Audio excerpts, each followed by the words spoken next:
Hello students, welcome back to my channel which is study with children.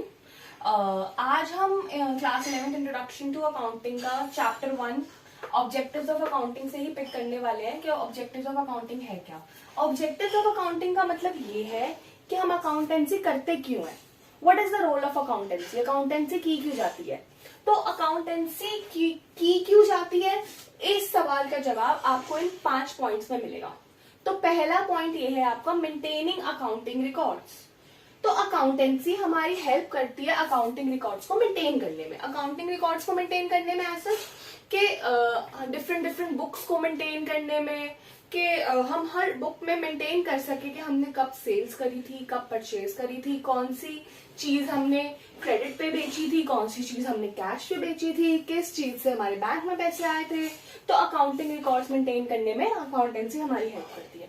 Second point है determination of profit and losses and financial position.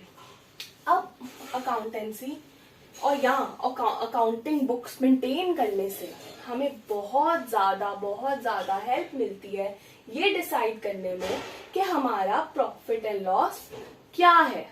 अगर for example if you are doing a business, if you are running any business, तो अगर आप हर छोटी चीज का हर expense का, हर चीज जो सेल हुई है उसका, हर चीज का अगर आप एक हिसाब रखते हो तो आपको at end of the day पता चल जाता है कि मेरा ये प्रॉफिट था या मेरे देखो ये लॉस हुआ है। तो अकाउंटेंसी हमारी determination of profit and losses में भी हेल्प करती है और हमारी फाइनेंशियल पोजीशन क्या रही है उसको वो भी बताती है। फाइनेंशियल पोजीशन क्या है, फाइनेंशियल पोजीशन ये कि हमारा बिजनेस कितनी इनकम अर्न कर पाया है, क्या उसका प्रॉफिट्स हुए हैं, क्या हमारा बिजनेस अभी उस मुकाम पे है कि अब हम अपना बिजनेस और आगे कंटिन्यू कर सकते हैं या नहीं। तो अकाउंटेंसी हमारे प्रॉफिट एंड लॉसेस और फाइनेंशियल पोजीशन को भी मेंटेन करने में हेल्प करती है। तो let's move further. Helps in management functions. अब आप लोगों को पता है कि मैनेजमेंट के बहुत सारे फंक्शंस हैं, like we do planning, like we do organizing, everything. तो अगर हमारा बिजनेस अच्छा रन कर रहा होता है, सब कुछ अच्छा चल रहा होता है, तो हम और फ्यूचर के लिए अच्छे से प्लान कर पाते हैं ना।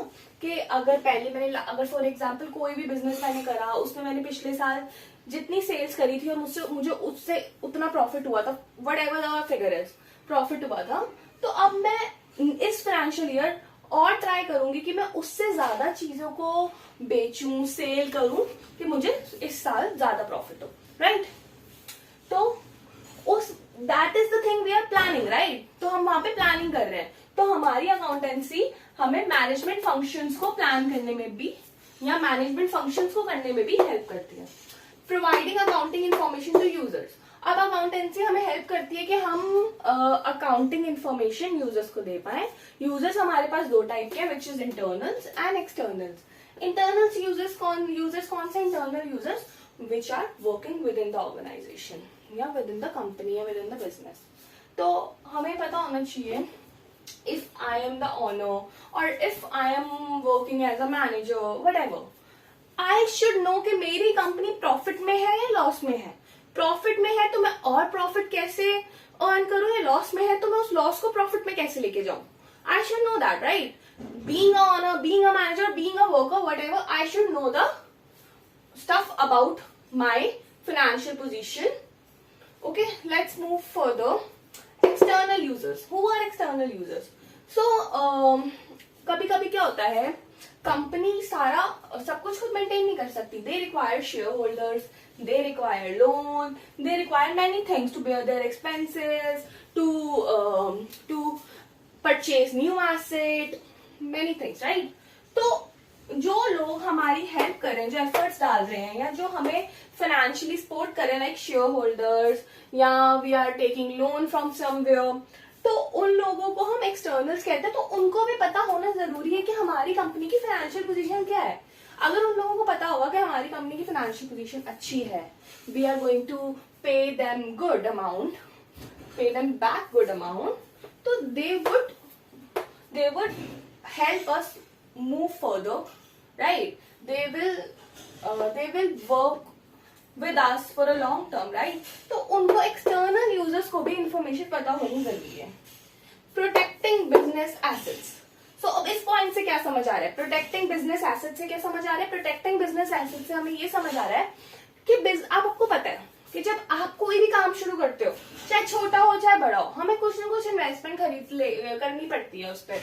तो यहाँ पे बिजनेस एसेट का मतलब ये है कि अगर मैं कोई अपनी मैन्युफैक्चरिंग कंपनी खोलती हूँ, कोई भी कंपनी खोलती हूँ, तो I have to purchase the asset like land, building, plant, machinery, कुछ भी हो सकता है ना।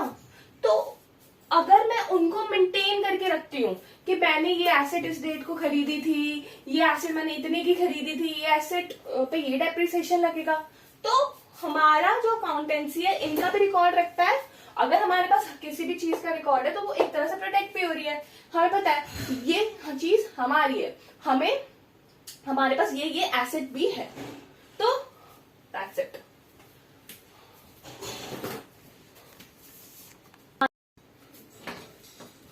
Okay guys, let's move further to the functions of accounting. अब हम इस बारे में बात करेंगे कि अकाउंटेंसी के फंक्शंस क्या है।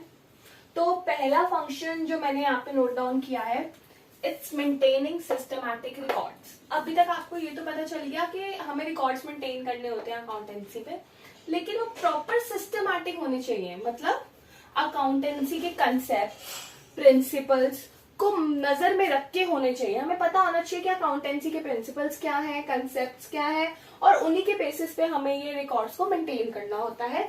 और जो रिकॉर्ड्स की मेंटेनेंस होती है ना, वो primary, it's a primary objective of accountancy, primary function of the accountancy. तो सबसे पहला काम है अकाउंटेंसी का ये है कि उनको सिस्टमैटिक रिकॉर्ड्स को मेंटेन करना है। सिस्टमैटिक रिकॉर्ड्स मेंटेन रहेंगे तो मैनेजमेंट की, यूजर्स को बहुत ही हेल्प पड़ेगी, और हेल्प होगी भी कि अगर उनको ये सब चीजें सिस्टमैटिकली प्रोवाइड की जाए। तो प्रिपरेशन ऑफ फाइनेंशियल स्टेटमेंट। अब प्रिपरेशन ऑफ फाइनेंशियल स्टेटमेंट्स है क्या? फाइनेंशियल स्टेटमेंट्स का मतलब होता है कि हमें इनकम स्टेटमेंट प्रिपेयर करनी है, जानने के लिए कि हमारी क्या इनकम रही है। हमें प्रॉफिट एंड लॉस अकाउंट बनाना है जिसमें हमें सारे एक्सपेंसेस लिखने हैं, हमें हमारे प्रॉफिट्स लिखने हैं, सब कुछ लिखना है। और फिर हमें बैलेंस शीट बनानी है। बैलेंस शीट में हमें अब हमारी कंपनी की फाइनेंशियल पोजीशन पता चलती है, और फाइनेंशियल पोजीशन कंपनी की पता होना is very necessary for functioning of the business. अगर हमारी फाइनेंशियल पोजीशन अच्छी जा रही है तभी तो हम आगे और इन्वेस्टमेंट करके, आगे और चीजें कर उस बिजनेस को फर्दर मूव कर सकते हैं, राइट। तो फाइनेंशियल स्टेटमेंट्स अगर प्रिपेयर होंगी, हमें बिजनेस के बारे में आगे के लिए भी बहुत हेल्प मिलेगी। थर्ड पॉइंट है मीटिंग लीगल रिक्वायरमेंट्स। अब मीटिंग लीगल रिक्वायरमेंट्स है क्या? मीटिंग लीगल रिक्वायरमेंट्स का मतलब ये है कि आपको पता है जो अकाउंटेंसी के रिकॉर्ड्स होते हैं, जो हम ये सिस्टमैटिक रिकॉर्ड्स मेंटेन करते हैं ना, ये बहुत ज्यादा इंपॉर्टेंट होते हैं उन केसेस में जब हमें ये रिकॉर्ड्स कोर्ट में या किसी भी अकाउंटिंग अथॉरिटी में डिपॉजिट करवाने। They work as a legal evidence if they are maintained properly और with the accounting concepts and principles. तो ये हमारी बहुत हेल्प करते हैं। तो अब तो आपको पता है जैसे जीएसटी हो गया, कंपनीज एक्ट 2013 हो गया, हमें उनके ही बेसिस पे अपनी अकाउंटिंग रिकॉर्ड्स को मेंटेन करना होता है और लीगल रिक्वायरमेंट्स को मेंटेन करके चलना होता है, मीट करके चलना होता है कि हमारे अकाउंटिंग रिकॉर्ड्स में आगे जाके कोई प्रॉब्लम ना आए, हमें कोई प्रॉब्लम ना लगे और कोई दिक्कत भी ना हो, राइट। तो लीगल रिक्वायरमेंट्स मीट करना is very very very important for the company because it works as a evidence for the company. Communicating the financial information. अब हमने जैसे कि ऑब्जेक्टिव्स ऑफ अकाउंटिंग में पढ़ा था कि जो ये फाइनेंशियल स्टेटमेंट्स बनती है इससे हमें ये पता चलता है कि इंटरनल यूजर्स को भी, एक्सटर्नल यूजर्स को भी, कि बिजनेस कहाँ काम कर रहा है, बिजनेस का मेन पोजीशन क्या है। तो ऐसे ही कम्युनिकेटिंग द फाइनेंशियल इंफॉर्मेशन का मतलब ये हो गया कि हमारे जो इंटरनल यूजर्स हैं, एक्सटर्नल यूजर्स हैं, सब है, उनको पता होना चाहिए कि हमारी कंपनी की फाइनेंशियल पोजीशन क्या है। अब एक्सटर्नल यूजर्स में बैंक्स भी हो सकते हैं, गवर्नमेंट्स भी हो सकते हैं, शेयर होल्डर्स हो सकते हैं, कंपनी के डायरेक्टर्स हो सकते हैं, सब कुछ इंटरनल और एक्सटर्नल्स में सबको सब पता होना चाहिए। और एक्सटर्नल्स के लिए तो इन्फॉर्मेशन जानना बहुत ही ज्यादा इंपॉर्टेंट है, क्योंकि अगर उनको ये इन्फॉर्मेशन अच्छे से मिलेगी तो वो कंपनी को आगे और ग्रो करने में हेल्प करेंगे। तो communicating the financial information is also very important. Last point, assistance to management. अब हमारी फाइनेंशियल रिकॉर्ड्स क्या करते हैं, अगर हमने अच्छे से फाइनेंशियल रिकॉर्ड्स को मेंटेन करके रखा है तो हमारी मैनेजमेंट को डिसीजन मेकिंग में भी वो बहुत हेल्प करते हैं।